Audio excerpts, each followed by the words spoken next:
Hello et bienvenue à la suite de la semaine dernière où on parlait de travailler les côtés du tronc. On va continuer avec un exercice qui va être un petit peu plus challengeant pour l'équilibre, mais qui va être aussi efficace. On va voir ce qu'on peut faire pour modifier et rendre les choses un petit peu plus adaptées. Donc, on s'installe sur notre tapis. Encore une fois, on va devoir y aller avec une position qui est la plus autograndie possible. Une position où notre nuque est dans le prolongement du reste de notre colonne et où nos jambes sont un tout petit peu en décalé vers l'avant. Donc, pour aller chercher plus de stabilité, toujours l'option de plier la jambe du sol, de venir poser un seul doigt sur le sol pour s'empêcher de tomber, ou encore d'aller juste chercher un petit peu plus, périnée, transverse, oblique, une belle respiration solide et tenir le plus possible vraiment par la force de nos muscles. Ok, donc grande inspiration ici. Sur l'expiration, on creuse le ventre. On vient vérifier qu'on a notre petit trou entre le côté du tronc et le sol, qu'on a un bel alignement, pas d'épaules qui partent en arrière, pas de position recroquevillée, pas de genoux pliés. On est vraiment en train de toucher les deux côtés de la pièce. Et doucement, on va soulever sur la prochaine expiration notre jambe du dessus, vraiment parallèle au sol. Donc ici, la position du pied va être un peu moins importante. On peut y aller avec un pied pointé, on peut y aller avec un pied flex. C'est vraiment à notre discrétion, c'est pas bien grave. Tout ce qu'on veut, c'est être engagé dans la jambe. Donc si le pied pointé permet d'aller chercher un petit peu plus de longueur, peut être plus solide, pourquoi pas. Puis en allant en pied flex, si ça engage un peu plus les ischio-jambiers derrière et que ça aide à être plus stable, pourquoi pas. Ok, donc peu importe la position de notre pied, on prend une belle inspiration. On va imaginer un ballon devant nous qu'on veut kicker. Donc, encore une fois, personne ne tombe en avant. On reste stable, zéro oscillation dans le tronc. Donc, petit kick pour commencer. C'est parti. Et on inspire, on revient. Donc, si c'est stable, on va essayer un tout petit peu plus loin cette fois-ci. Et on revient. Yes, encore. On peut faire un petit combo. Pied flex en allant devant.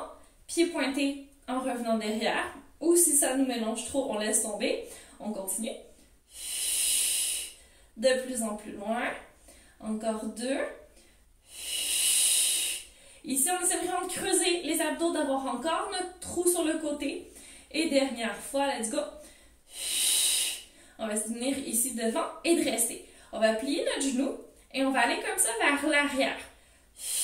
Donc là, on va imaginer qu'on fait de la bicyclette. Et on inspire, on allonge notre jambe et on revient devant. On retrouve notre kick. Expire. On part vers l'arrière et même si on inspire quand on revient devant, on reste stable. Encore 2. Plie. Continuez à respirer, même si c'est à l'envers de ce que je fais, c'est absolument pas grave. Dernière fois. Et là, attention, on revient devant. Et on va inverser notre sens de pédalage. Donc, on va partir en arrière, jambes tendues. On engage bien le fessier, on essaie de ne pas cambrer au niveau du dos. On va amener talon vers le fessier, donc vraiment engager les ischio-jambiers. Et on revient devant comme ça, pas trop loin. Parce qu'il faut penser qu'après, on allonge la jambe, mais on ne veut pas tomber. Donc, inspire, on va en arrière. Belle extension, autograndie, fessier engagé. On va chercher nos ischio-jambiers, nos abdos, périnée, transverse, oblique. Et quand on allonge, on reste aussi stable. Plus que 2. Talon fessier. Attention quand on vient devant. Et qu'on allonge, dernière fois. Plus d'autograndissement, plus de trous sur le côté parce que nos abdos sont tellement gainés. Talon fessier, reviens devant et on va rester ici. Mouvement final, on va descendre vers le sol et monter. Et expire.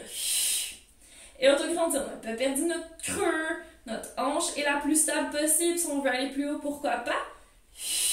Mais à la descente, on y va de façon contrôlée. Dernière fois. Et encore une fois, comme la semaine dernière avec le Side Leg Series, on peut mettre notre jambe pliée, la jambe du dessus, devant nous, sur le sol pour venir étirer nos abducteurs et relaxer une petite seconde. Donc, c'était une série pour ajouter un peu de variété dans notre travail sur le côté. Donc, on a été chercher le kick, tout simplement, jambes devant. Après, on pliait le genou et on pédalait dans les deux sens, bicyclette. Et on a terminé avec une petite abduction jambe devant, super rude pour le côté de la hanche ici. Si jamais tu as besoin d'un petit peu plus de stretching dans les abducteurs, tu peux croiser la jambe sur la cuisse de l'autre côté. T'ouvres le plus possible en rotation sur le côté et tu passes tes mains entre tes jambes. Donc pas à l'extérieur, tu viens pas tirer sur ta jambe, tu passes vraiment sur tes ischio-jambiers en arrière, tu peux relaxer ton pied. Et plus tu tires vers toi, plus tu vas sentir le stretching sur le côté ici de la hanche, des fessiers, dans les muscles nommés abducteurs, ABD pour les intimes. Voilà. Et on n'oublie pas, encore une fois, de faire les deux côtés, tant dans notre stretching que dans notre mouvement, parce que on recherche toujours le développement physique harmonieux. Donc, quand on fait un côté, il faut faire l'autre. On fait devant, derrière, côté. On a vraiment toutes les chaînes musculaires qui fonctionnent le mieux possible. Ce qu'on veut. On ne veut pas avoir juste des gros biceps, on veut avoir des triceps aussi. On ne veut pas avoir juste des abdos, on veut un dos aussi. Pas juste pour l'esthétique, pour vraiment que ce soit le plus fonctionnel possible. Voilà pour cette semaine. J'espère que ça t'a plu. Tu as bien travaillé les côtés. On change de thématique la semaine prochaine, t'en fais pas. Donc d'ici là, amuse-toi bien. N'hésite pas à te poser des questions. On se revoit très très bientôt.